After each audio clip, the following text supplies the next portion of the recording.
नमस्कार, स्वागत है आपका झारखंड समाचार में। झारखंड के सरकारी शिक्षकों को अब मिलेगा एमएससीपी का लाभ। तो वहीं झारखंड में अभी भी 5 दिनों तक होगी बारिश। मौसम विभाग ने जारी किया येलो अलर्ट। 30 सितंबर तक कई जिलों में बारिश का अनुमान। और पूर्व सीएम बाबूलाल मरांडी का बड़ा बयान सामने आया। बीजेपी सरकार बनी तो हड़िया बेचने वाली महिलाओं को मिलेगा शराब दुकान की लाइसेंस। तो वहीं पूरे झारखंड में प्रकृति पर्व करम पूजा की धूम देखने को मिली। राज्यपाल और सीएम हेमंत सोरेन ने दी राज्यवासियों को बधाई। और शिबू सोरेन लोकपाल से जुड़े मामले की सुनवाई पूरी हो गई। दिल्ली हाईकोर्ट में आय से अधिक संपत्ति अर्जित करने का मामला, फैसले का अभी भी इंतजार। वहीं बोकारो के डीजीपी ने अपराधियों की उड़ाई नींद। फरार नक्सलियों की संपत्ति होगी जब्त। अवैध कारोबार पर रोक का आदेश। तो अब तक की सभी बड़ी खबरों पे बात करने से पहले आपसे छोटी सी अनुरोध है कि कृपया वीडियो को एक प्यारा सा लाइक अवश्य कर दीजिएगा, क्योंकि आपका एक लाइक करना ही हमारे मेहनत का फल होता है। तो शुरुआत करते हैं आज की पहली और बड़ी खबर से।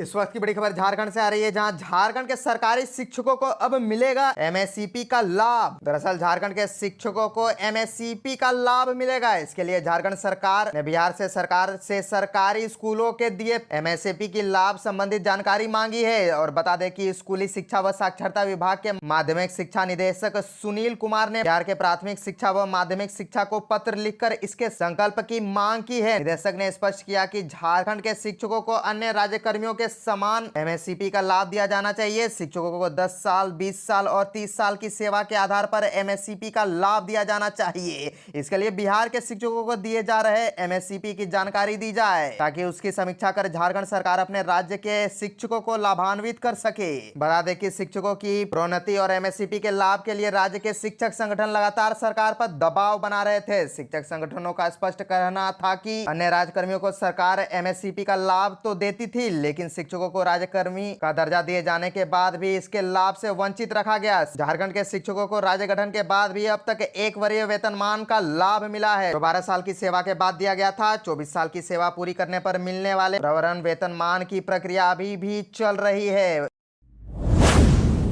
और एक बड़ी खबर आ रही है झारखंड के मौसम को लेकर। अभी मौसम ऐसे ही मिजाज बनाए रखेगा। अभी कुछ दिनों तक भारी वर्षा हो सकती है। झारखंड में अभी भी 5 दिनों तक होती रहेगी बारिश। मौसम विभाग ने जारी किया येलो अलर्ट। 30 सितंबर तक कई जिलों में बारिश का अनुमान। दरअसल झारखंड में अब 30 सितंबर तक राज्य के कई हिस्सों में बारिश की संभावना जाहिर की गई है। आज भी राज्य के मौसम को लेकर एक येलो अलर्ट जारी किया गया है। राज्य में मौसम को लेकर येलो अलर्ट जारी किया गया है। राज्य के कई हिस्सों में वज्रपात की संभावना है। आज राज्य में कई हिस्सों में गर्जन के साथ हल्के से मध्यम दर्जे की बारिश हो सकती है। और अगले कुछ घंटों में मौसम विभाग ने गढ़वा, कोडरमा व कुछ इलाकों में हल्के से मध्यम दर्जे की बारिश की संभावना जाहिर की है। इसे लेकर के येलो अलर्ट जारी किया गया है। राज्य में पिछले कुछ दिनों में अच्छी बारिश हो रही है। और मौसम विभाग ने बताया कि अभी 4 से 5 दिनों तक राज्य में मौसम का मिजाज ऐसा ही बना रहेगा। राज्य में पिछले 24 घंटे में लगभग सभी स्थानों पर हल्के से मध्यम दर्जे की बारिश हुई है। सबसे अधिक बारिश गोड्डा के पतरगामा में हुई है। राज्य में मौसम विभाग ने आज और कल के लिए अलर्ट जारी किया है। इस दौरान लोगों को वज्रपात से सावधान रहने की अपील भी की गई है। और बता दें कि 27 सितंबर को उत्तर, पश्चिम, दक्षिण व निकटवर्ती मध्य भागों में कहीं कहीं गर्जन के साथ हल्के से मध्यम दर्जे की बारिश हो सकती है। 28 सितंबर को राज्य के उत्तर, पश्चिम और निकटवर्ती मध्य भागों में कहीं कहीं गर्जन के साथ हल्के मध्यम दर्जे की बारिश हो सकती है। तो वहीं 29 और 30 सितंबर को भी राज्य में कई स्थानों पर बारिश के आसार है।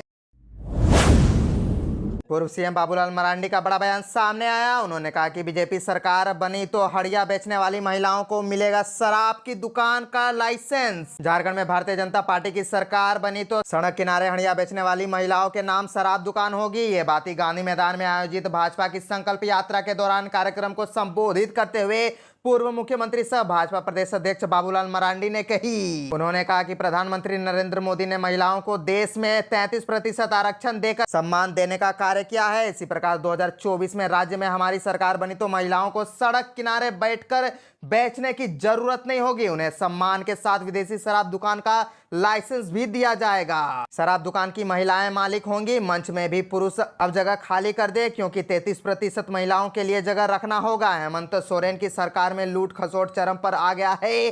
ट्रांसफर पोस्टिंग के नाम पर सरकार मोटी रकम लेती है। इसके बाद भी जिस प्रकार मोबाइल में टैरिफ के हिसाब से रिचार्ज कराना होता है, उसी हिसाब से पदाधिकारी सरकार को पैसा पहुंचा रहे हैं। अधिकारी सरकार को पैसा पहुंचाएंगे तो जनता का पैसा लूट कर ही पैसा कमाएंगे। जब से हेमंत सोरेन सीएम बने हैं, उन्होंने राज्य में दिल्ली के बालू व्यवसायियों तथा मुंबई के शराब कारोबारियों को यहां पर डेरा जमा दिया है। शिबू सोरेन झारखंड अलग राज्य में महाजनों से लड़ते लड़ते अब सोरेन परिवार खुद महाजन बन बैठा है। राज्य के पुलिस को वसूली में लगा दिया है। ऐसे में अपराध कैसे रुकेगा?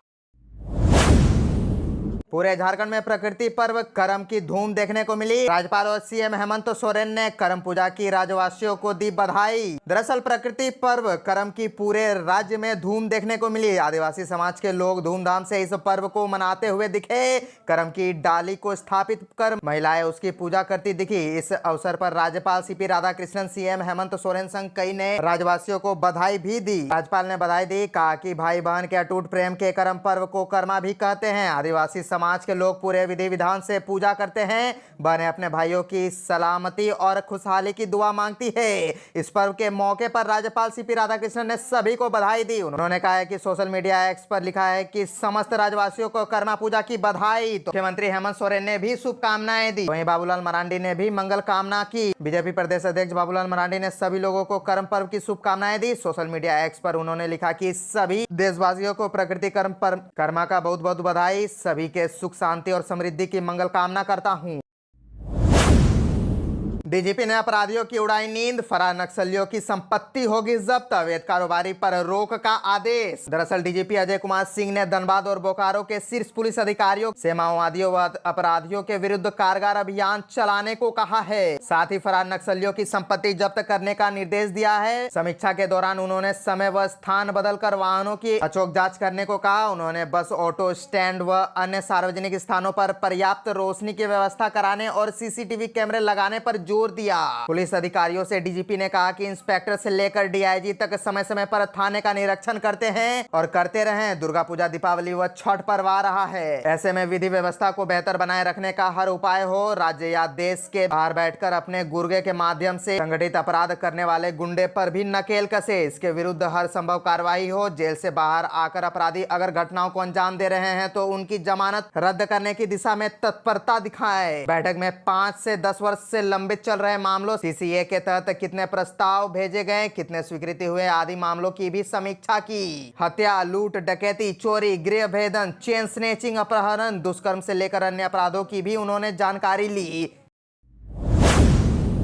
शिबू सोरेन लोकपाल से जुड़े मामले की सुनवाई पूरी। दिल्ली हाईकोर्ट में आय से अधिक संपत्ति अर्जित करने का मामला, फैसले का इंतजार। दरअसल भारत के लोकपाल की ओर झामुमो सुप्रीमो और राज्यसभा सांसद शिबू सोरेन पर आय से अधिक संपत्ति अर्जित करने के मामले की जांच की जा रही है। इस जांच के खिलाफ झामुमो सुप्रीमो और राज्यसभा सांसद शिबू सोरेन ने दिल्ली हाईकोर्ट का रुख किया था। और बता दें कि दिल्ली हाईकोर्ट में इस मामले को लेकर चल रही सुनवाई पूरी हो गई है। दिल्ली हाईकोर्ट ने इस मामले में सभी पक्षों की दलीलों को सुना और फैसले को सुरक्षित रख लिया है। अब इस मामले में अदालत के फैसले का इंतजार है। दरअसल कथित तौर पर झारखंड मुक्ति मोर्चा के सुप्रीमो और राज्यसभा सांसद शिबू सोरेन ने अपने पावर का इस्तेमाल कर आय से अधिक संपत्ति अर्जित की है। ऐसे एक शिकायत भारत के लोकपाल से की गई है। शिकायत मिलने के बाद लोकपाल ने जांच शुरू की है। इसी जांच के खिलाफ शिबू सोरेन ने दिल्ली हाईकोर्ट का रुख किया है। इस मामले को लेकर दिल्ली हाईकोर्ट के कई बार सुनवाई हुई। पूर्व की सुनवाई में अदालत ने शिबू सोरेन के खिलाफ लोकपाल की ओर से की जा रही जांच पर रोक लगा दी। जांच पर रोक कोर्ट का फैसला आने तक लगा रहेगा। बता दें कि झामुमो सुप्रीमो और राज्यसभा सांसद शिबू सोरेन और उनके रिश्तेदार के नाम पर आय से अधिक संपत्ति अर्जित करने की शिकायत लोकपाल में हुई है। यह शिकायत 5 अगस्त 2020 को दायर की गई थी। लोकपाल को किए गए शिकायत में बताया गया है कि शिबू सोरेन और उनके परिजनों ने झारखंड के सरकारी खजाने का दुरुपयोग किया है। भ्रष्टाचार करते हुए जो राशि अर्जित की है उसमें से अनेक संपत्ति बनाई है। इस संपत्तियों के कई बेनामी, आवासीय और कम सीरियल परिस्थितियां भी है। सीबीआई की ओर से लोकपाल को दी गई फाइनल पीई रिपोर्ट में बताया गया है कि शिबू सोरेन और परिवार के सदस्यों ने आय से जितने भी स्रोत है उससे अधिक की कई बेमानी संपत्तियां बनाई हैं। इसके बाद लोकपाल ने आदेश देते हुए कहा कि सीबीआई की विस्तृत रिपोर्ट के अवलोकन के आधार पर यह पाया गया है कि इस मामले में धारा 20(3) के अंतर्गत प्रोसीडिंग शुरू की जानी चाहिए।